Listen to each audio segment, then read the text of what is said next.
Naku po, eto na nga ang sinasabi natin mga kababayan. Eto na yon. Oh, nagkanda leche-leche na po. Oo. Mga kababayan, nagkanda leche-leche na at nagkaungguyan na.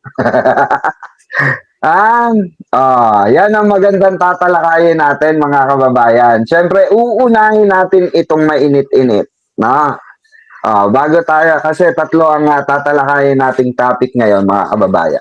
Uunahin natin itong kay Bato de la Rosa. Kay Bato de la Rosa. Bato!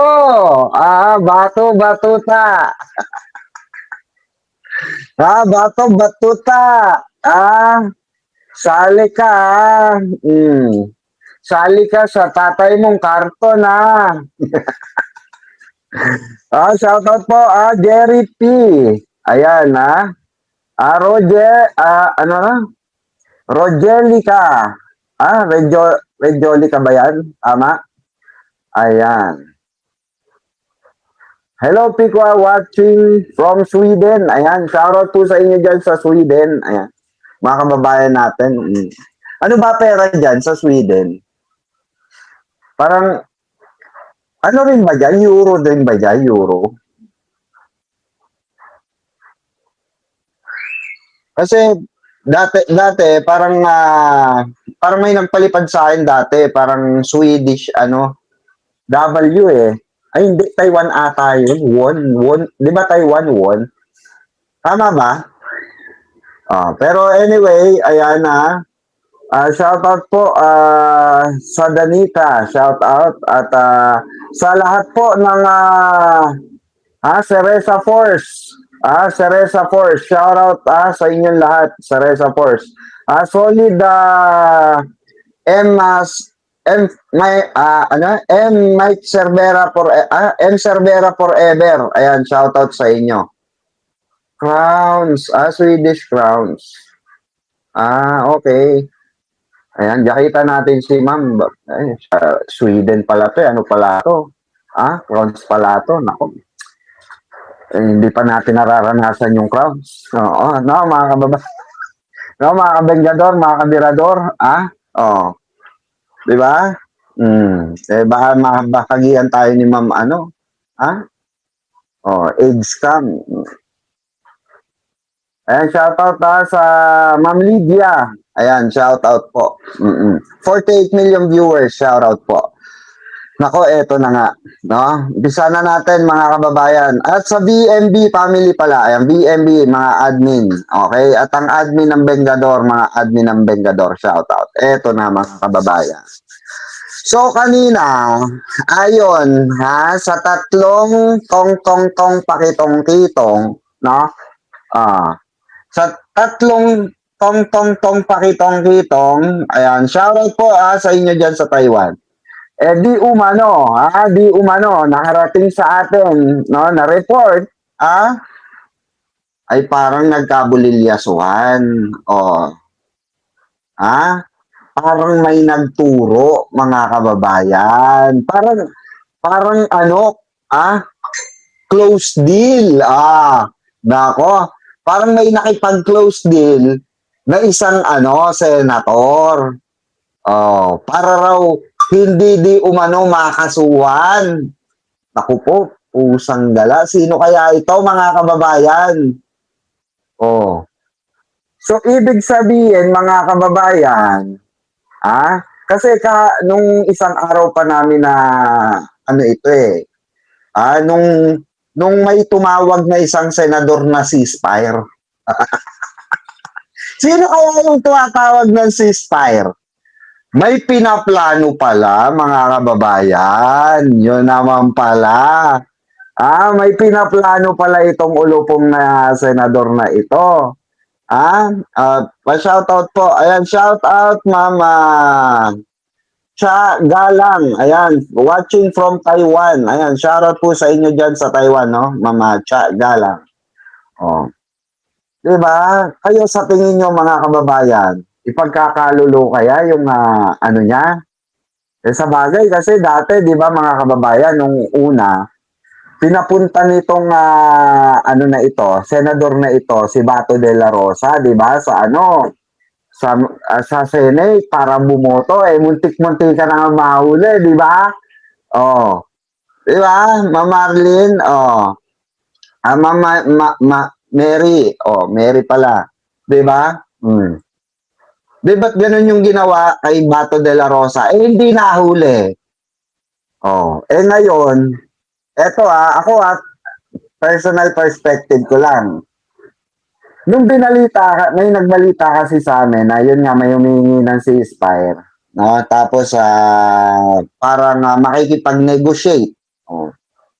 So naisip ko lang, naisip ko lang hindi kaya mga kababayan, mga kabengador, kabirador, hindi kaya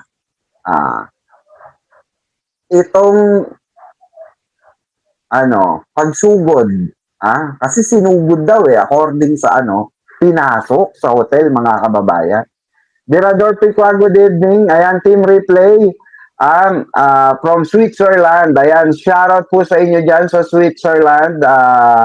Mama Tullier. Why Freed. Shoutout po. Mm-hmm. I hope Bato is really caught so he can join. His dad, dad digs at ICC. Oo, 'di ba? Mm. Eh, malamang sa malamang yan, makakasama talaga yan. Eh, eto na nga, tuloy na natin yung kwento.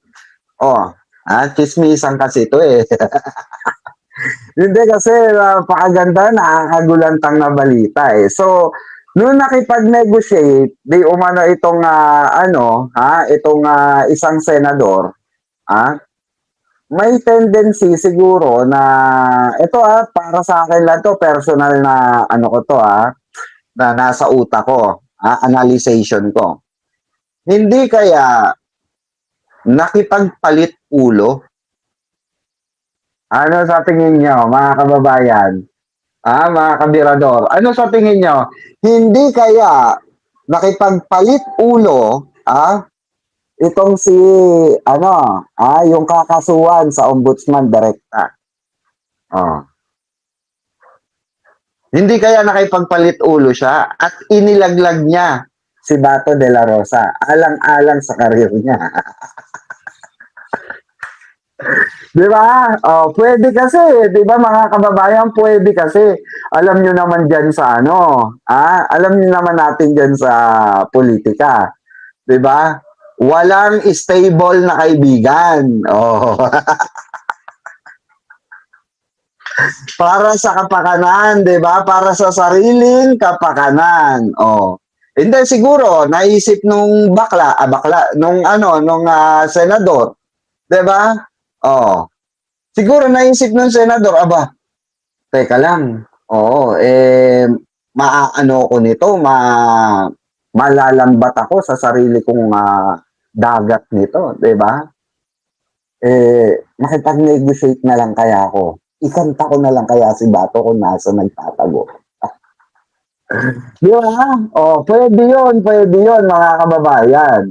Kaya pala, meron nagsabi sa amin, kahapon, may nag-info sa amin kahapon, na abangan daw namin, kung hindi daw ngayon, baka bukas, may sasabog. Malaking scoop daw ito. Eto na pala yun. Eto na pala yun. May nakipag-close door meeting daw kasi. Naku, sino kaya yun, mga kababayan? Totoo kaya yun, yung close door meeting na yun? Ano sa tingin nyo, mga kababayan? Ako napapaisip tuloy ako, mga kababayan, kung anong nangyayari sa minority ngayon? No, mga kababayan, hindi, di ba? Oo. Di ba? This is not fake news. My countryman, verify the post yourself before you, ayan comment, was Bato De La Rosa really caught, that's fake news, DDS. Sabing ganun. Fake news daw. Eto na nga. Eto na nga. Ma'am, Josh, ano to? Joshi Kill. Eto na nga. Kung nalaman ng mga pulis, ng ICC, kung saan nagtatago si Bato. Kasi wala pa pong confirmation mga kababayan. Wala pa pong confirmation kung nahuli talaga. Wala pang formal information. Pero according, natuntun daw po nila dahil may nagchuchu. May nagchuchu. Diba? Ang tanong mga kababayan, si Digong ba, nung nahuli ng ICC, nung nahuli siya, si Digong ba ay dinala muna sa ano natin, sa Supreme Court o sa DOJ or sa kapulisan? Di ba hindi? Dinerecho ng ICC, di ba? Di ba? Kaya clueless ang taong bayan ngayon. Kaya clueless even ang DOJ mga kababayan. Wait lang Kaya clueless ang ano ngayon, DOJ or ang taong bayan kung may katotohanan ito. Ako sa tingin ko may katotohanan yung yung pagchuchu kung saan nagtatago si Bato de la Rosa na isang hotel. Okay? Pero the big question here is kung naaresto si Bato de la Rosa, hindi na talaga idediretso yan dito. Hindi natin malalaman yan, mga kababayan. Kasi alam nyo kung bakit? Mababalitaan na lang natin yan sa ICC. Di ba? Malalaman na lang natin yan sa ICC. Kasi diretso po yan Diretso na agad yan sa ICC na yan. Sa dahik na po ang diretso niya, sa Netherlands na. Kagaya nung kay Digong. Naku po. Ano kaya sa tingin nyo? Kasi parang nag-post ata si Jimmy Bondok Wait lang tignan natin Jimmy Bondok. Tignan po natin wait lang May post ba siya?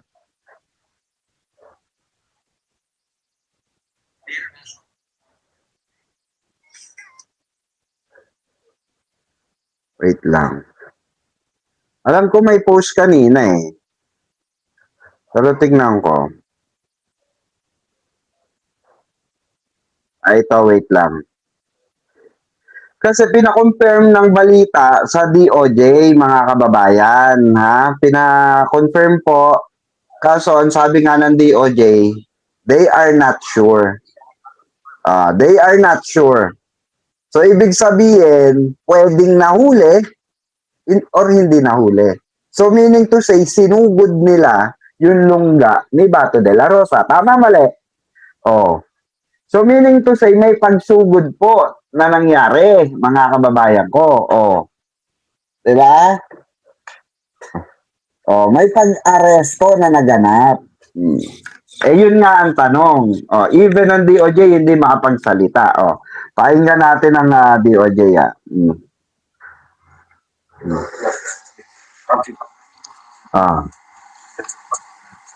Pakinggan na lang natin ba ma-copyright We cannot confirm that information.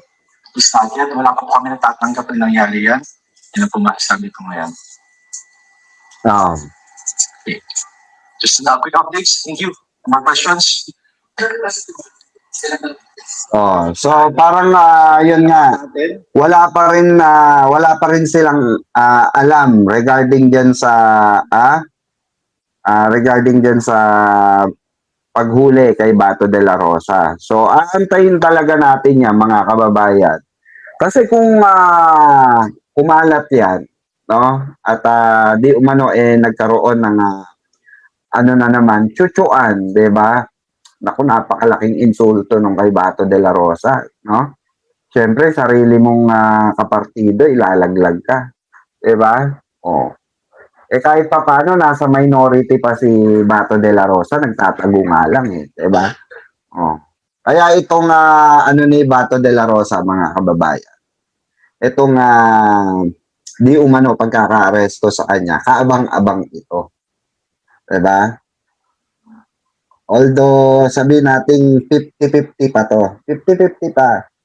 O half-half, ika nga.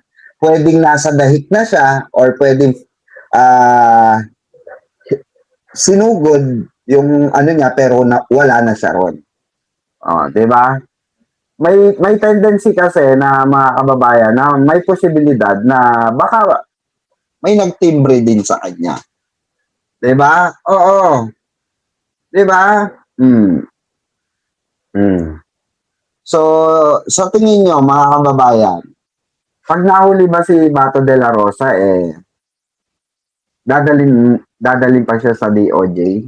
Ako para sa akin, tingin ko hindi na. Tingin ko hindi na. Irerekta na agad yan kagaya nung ginawa kay Digong. Irerekta na agad yan sa dahik, sa ICC, sa Netherlands. Oo. 'Di ba? Mm. Kasi dito meron ding panayam kay ano may panayam agad kay ano rin. Dito po kay Director Matibag. O ito Mm. Pakinggan natin 'to. Pakinggan natin 55 minutes ago lang. Itinanggi ng National Bureau of Investigation Ah. na aresta na nila sa Senator Ronald Bato de la Rosa. Sa isang average interview, itinanggi ni NBI Director Melvin Matibag ang pagka-aresto kay de la Rosa ngayong hapon.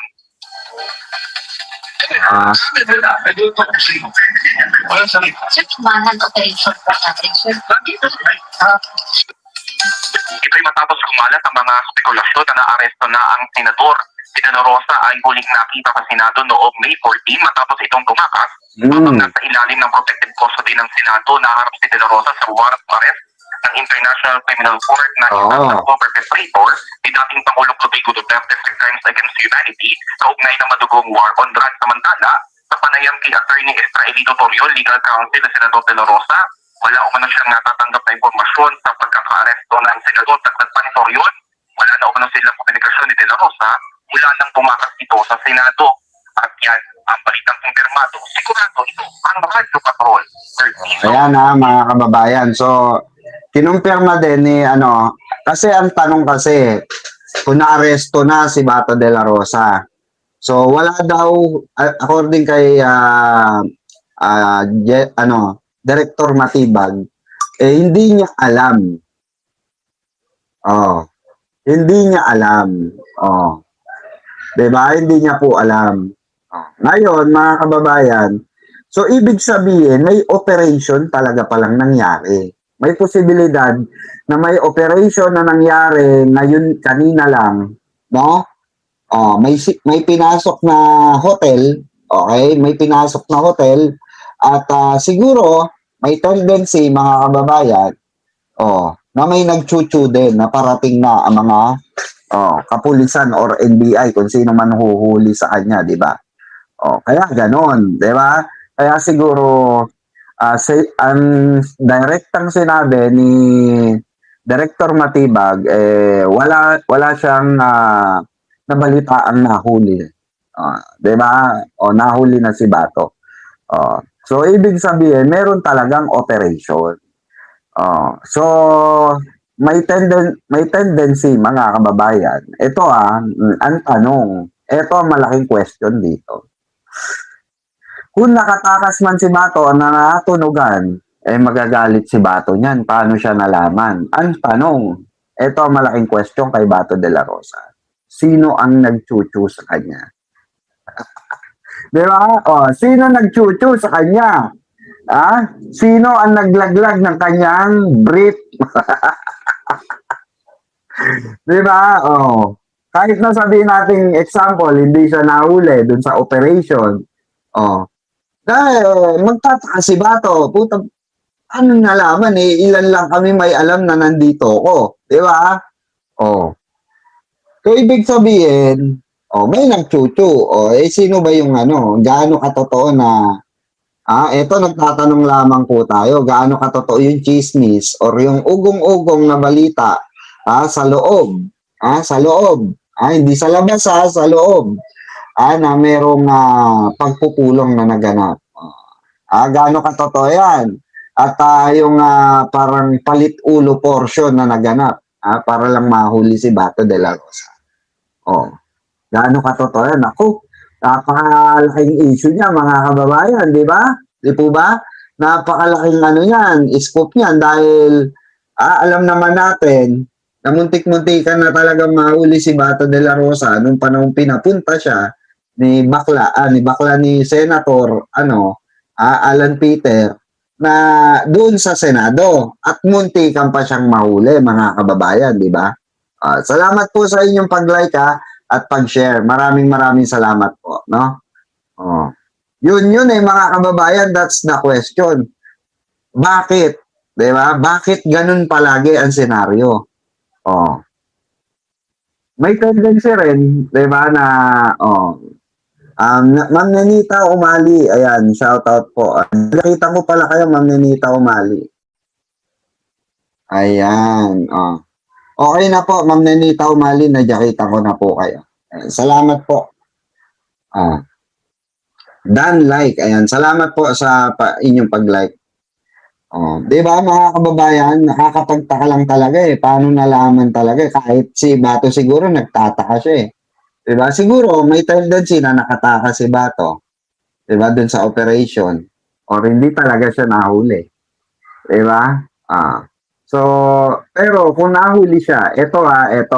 Kung nahuli man siya, hindi talaga natin agad malalaman dahil idediretso sa dahik yan. Diba? Diretso sa dahik yan. Hindi yan hindi yan dadalhin pa sa DOJ. That's fake news that outside the mainstream media. Yung lumabas sa mainstream media. Diba? Kaya nga hello Pia, ayan si Reza Force, good PM. Ito personal naman natin, perspective natin to. At sariling pananaw natin at analyzation, 'di ba? Nasa airport daw. Nasa airport na? Saan nyo nakukuha yung mga totoo ba yan? Nasa airport na? Pwede nga. Totoo ba? Sige, tignan ko nga. Totoo ba? Wait lang Gangster, you know, we do that better than anybody. I bet you got it twisted, you don't know who to trust. So many player hating niggas trying to sound like us. Say they ready for the front, but I don't think they know it. Straight to the depths of hell is where them cowards going. Well, all you still down, nigga, holler when you see me. And let these devils be sorry for the day they finally free me. I got a caravan of niggas every time we ride. Hitting motherfuckers up when we pass by. Until I die, live the life of a boss player.